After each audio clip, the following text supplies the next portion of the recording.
students, how are you? I welcome you all to today's session. So students, हम जो online पढ़ने वाले हैं, ऑनलाइन सेशंस हम सभी के लिए बहुत इंटरेस्टिंग रहता है. आपको कहीं जाना भी नहीं पड़ता और आप अपने ही घर पे अपने टेबल पे बैठे बैठे सब कुछ सीख सकते हैं. So before beginning the section, do you know मेरा नाम क्या है? My name is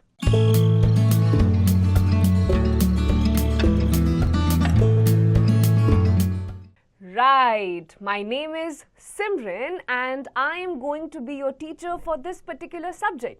अब ये ऑनलाइन सेशन हम स्टार्ट करेंगे, अपनी क्लास को स्टार्ट करेंगे and do you know what is the interesting chapter that we are going to read? The chapter is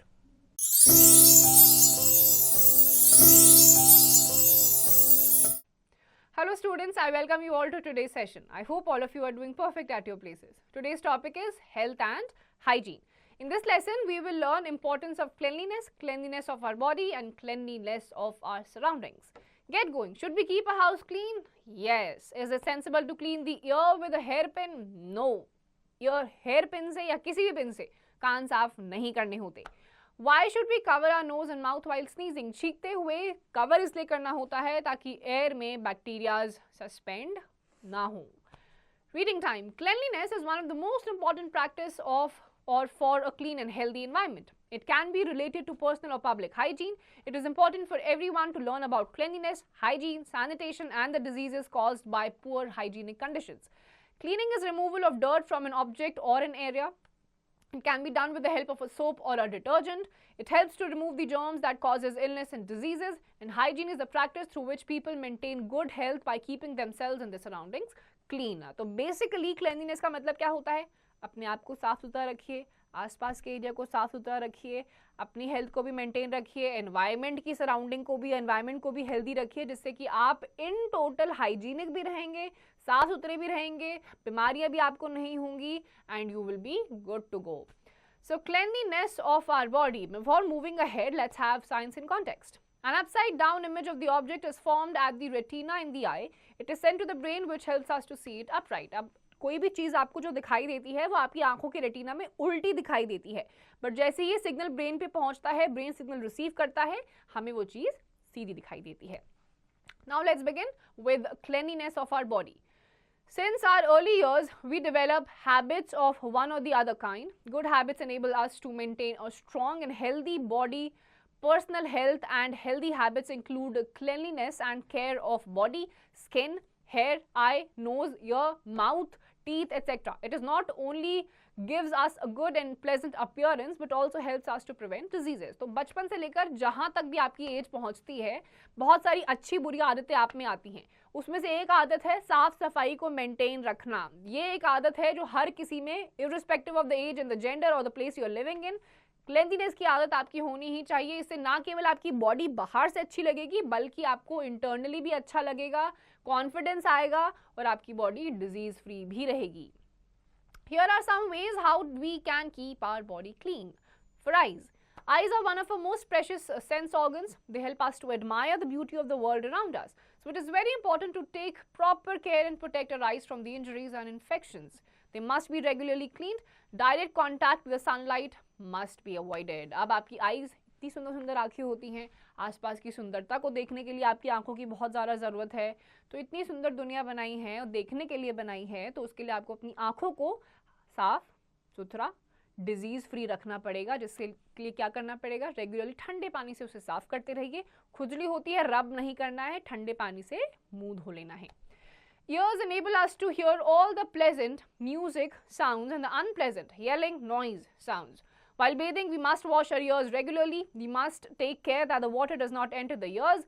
We must clean our ears with earbuds. Never put any sharp object into the ears or it can damage ear permanently. कानों से आपको अच्छी बुरी हर type की sound सुनाई देती है. नहाते हुए अपने कानों को साफ करिए, पानी से नहीं. ईयरबड्स से डेली रेगुलरली या एवरी सेकेंड डे तो कम से कम उसको साफ करते रहिए. और शार्प ऑब्जेक्ट से नहीं करना है, नहीं तो आपका कान परमानेंटली खराब हो जाएगा, आप सुनना बिल्कुल बंद कर देंगे. The nose helps us to breathe.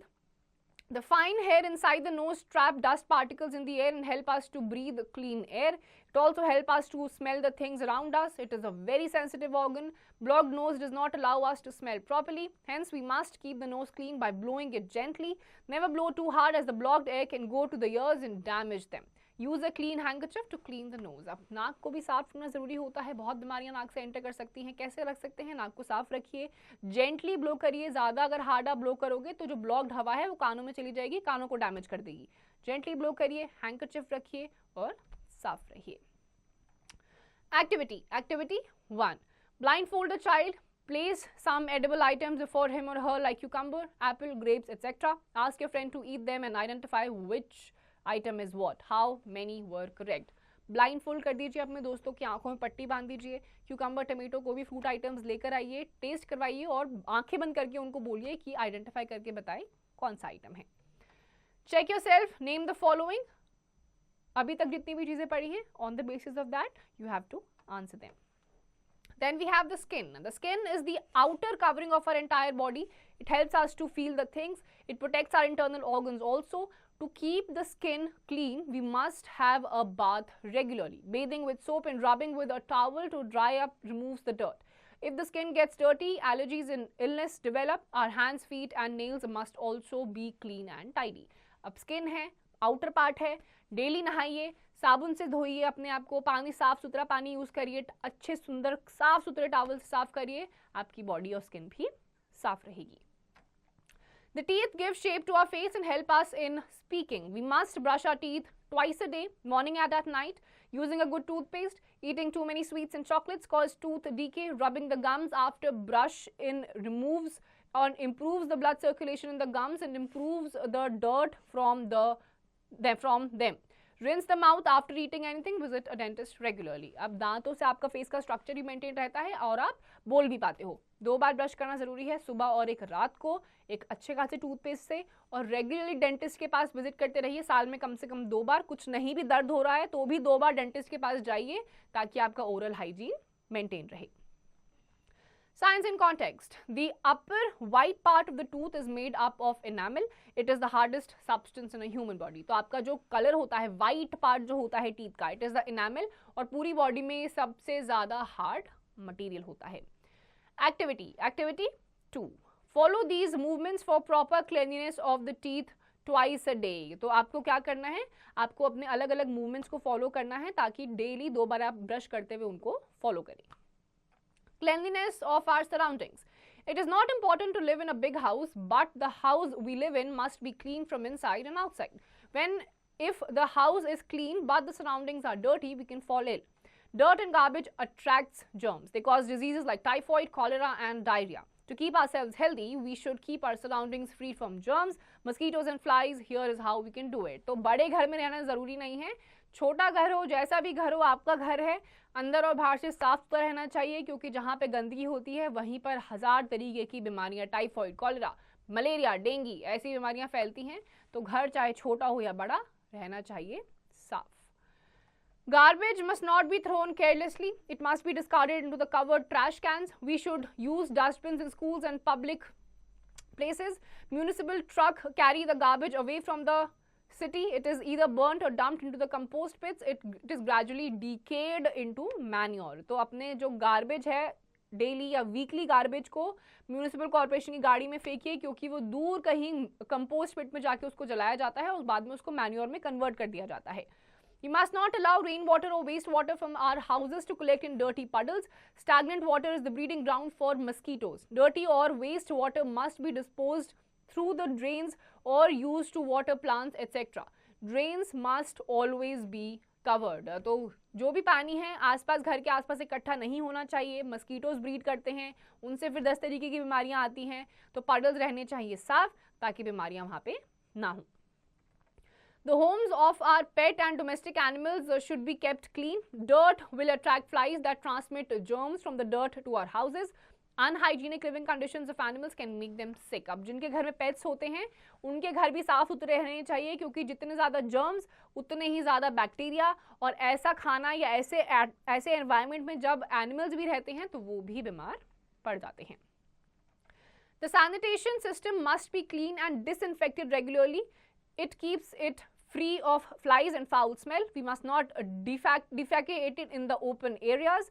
Urine and stool should not be passed near sources of drinking water and they contaminate water and cause diseases. तो sanitation system जो होता है, urination, stool जो भी कर रहे हैं, रेगुलरली साफ होते रहना चाहिए, खुले में नहीं होना चाहिए, क्योंकि उसमें जो मस्कीटोज लगते हैं वही फिर खाने पे लगते हैं, वही आप कंज्यूम करते हैं, उससे फिर 100 तरीके की अलग बीमारियां होती हैं. You must not spit in the open, it makes the surroundings dirty and unhealthy. थूकना है, थूकिए बाथरूम में जाके, क्लोज्ड एरियाज में, ओपन एरियाज में नहीं, बिकॉज उससे भी बहुत बीमारियां फैलती हैं. Check yourself, put a tick on the right action and a cross on the incorrect one. इनमें से जो चीजें करनी चाहिए उस पे टिक, जो नहीं करना है उस पे क्रॉस, और वो आपको भी नहीं करना है. We are responsible for our health and healthy body and mind. Remember, a healthy mind resides in a healthy body. Every individual must be conscious of their personal and community health and hygiene. तो एक साफ शरीर में ही एक स्वच्छ, स्वतंत्र, साफ दिमाग का वास होता है. तो खुद को हाइजीनिक रखिए, आसपास के एनवायरनमेंट को हाइजीनिक रखिए, ताकि आपका दिमाग भी बराबर और प्रॉपर तरीके से काम करे.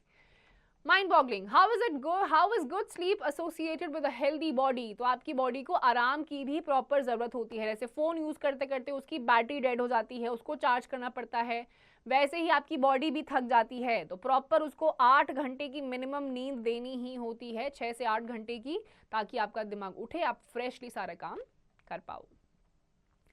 Glimpse of chapter: cleaning, removal of dirt, hygiene, practice of maintaining a good health, allergy, abnormal reaction to a foreign substance, compost pit, a pit to dump the garbage to turn it to manure, sanitation, condition related to public health. तो cleaning क्या होता है? साफ सफाई maintain करना. Allergy आपको किसी भी अनआइडेंटिफाइड न्यू चीज से हो सकती है.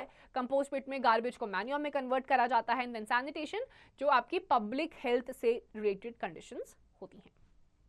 Summary: cleanliness is very important for a healthy environment. Cleaning is removal of dirt from an object. Hygiene is the practice of maintaining good health. Good habits must be maintained, and a healthy and a strong body.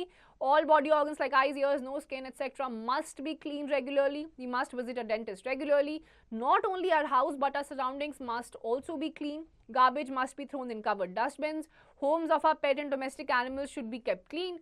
All the people must contribute in keeping the surroundings clean. तो healthy body होनी चाहिए, उसी से आपके organs भी सही रहते हैं, बीमार भी आप भी नहीं पड़ते हो. खुद को भी साफ रखिए, environment को भी साफ रखिए, इससे आपका पूरे के पूरा एरिया आपका healthy और hygienic रहेगा. Think and answer. A. Take the correct option. Number 1. Garbage must be thrown into covered bins, जिनके ढक्कन बंद रहते हैं. B. Fill in the blanks. Poor hygienic conditions cause diseases. C. Match the following. Column A, column B. Pleasant sound is of music. D. Write the name of the related organ. Barking of a dog. ये barking of the dog कहाँ से होता है? Mouth से. E. Answer the following questions. What is meant by cleaning? तो साफ करने का मतलब क्या होता है? When you keep yourself clean, you take shower daily, you brush your teeth, and externally भी आप अपने आसपास के एनवायरनमेंट को साफ रखते हो. क्लीनिंग ऑफ और clearing of the dirt. Science club. Draw poster on clean environment. Give it a good title and add on a slogan also. तो क्लीन एनवायरनमेंट पे एक स्लोगन खुद अपनी क्रिएटिविटी से आप सर्च वगैरह करके बना सकते हो. कलर करिए और अच्छे से उसको डिजाइन करके डिस्प्ले करिए. Cognitive corner. Municipality worker went on a strike. In anger, they dumped the garbage on the roads. It caused a lot of inconvenience to the people. Moreover, it created foul smell. How else would it be unhealthy? How can it be reduced? तो यहाँ पर क्या है, एक municipality worker ने गुस्से में strike पे जाके सारा कचरा रोड पे फेंक दिया. अब उससे गंदी बदबू तो आ ही रही है. इसके अलावा और क्या क्या हो सकता है? बीमारियाँ आपकी बहुत सारी फैल सकती हैं, क्योंकि मस्कीटोज, हाउस फ्लाइज यहाँ पर बहुत ज़्यादा अट्रैक्ट हो जाएंगे. Life skills. Your health is all about living a good physical and mental life, which is only possible if you have a hygienic environment. तो आपकी बॉडी जब हेल्दी रहेगी, एनवायरनमेंट आपका हाइजीनिक रहेगा, तभी आप साफ सुथरे और ढंग से काम भी कर पाओगे. If you want a good life, you need to live a healthy life. Health is our everyday life resources. It is not only about living a healthy life. Hygiene is all about living in a clean environment, our surroundings and our body itself. If you want to live a healthy life, you must eat a balanced diet. खुद को साफ रखिए, environment को साफ रखिए और एक balanced diet खाइए. Critical thinking. Tooth enamel. Enamel is the hardest substance produced in our body. This material covers each tooth and provides a tough outer layer. The surface of the teeth is made of enamel, giving them their distinct look. Enamel owes its incredible hardness to its structure and composition. Enamel protects the inner, more fragile areas of the teeth known as dentin and pulp. It is the first and the most important line of defense against tooth decay. If the enamel is damaged, one could develop cavities, temperature sensitivity, and even tooth infection. Tooth decay is one of the most common dental conditions worldwide. Protection of the enamel should be a priority for one's diet and dental routine because his or her body does not create more to replace it over time. अब जो आपका ये enamel होता है, the white structure, ये आपके जो soft organs होते हैं, the dentin and the pulp in your teeth, internal structure में, उसको प्रोटेक्टेड रखते हैं. टूथ डीके हो जाता है, टेम्परेचर सेंसिटिविटी, ठंडा करने लगने लग जाता है अगर आपका इनामल खराब हो रहा है तो. और आपकी डाइट में ऐसा खाना होना चाहिए जो आपके इनामल को स्ट्रॉन्ग रखे, बिकॉज एक बार इनामल अगर खराब हो गया तो बॉडी अपने आप से दूसरा इनामल नहीं रिप्लेस करके बनाएगी. जैसे कि आपकी चोट लगने पे अपने आप चोट ठीक हो जाती है, वैसा आपकी बॉडी इनामल के केस में नहीं करेगी. तो ब्रश करिए 2 टाइम, अच्छे से ब्रश करिए, रिंस करिए, फ्लॉस करिए और बैलेंस डाइट खाइए जिसमें आपके इनामल के से रिलेटेड भी अच्छी अच्छी खाने की चीज़ें हों. So students, with this we come to the end of this chapter. I hope आपको सारी चीज़ें समझ में आ गई होंगी. Just go through this chapter thoroughly and rest of the exercise questions please do it yourself.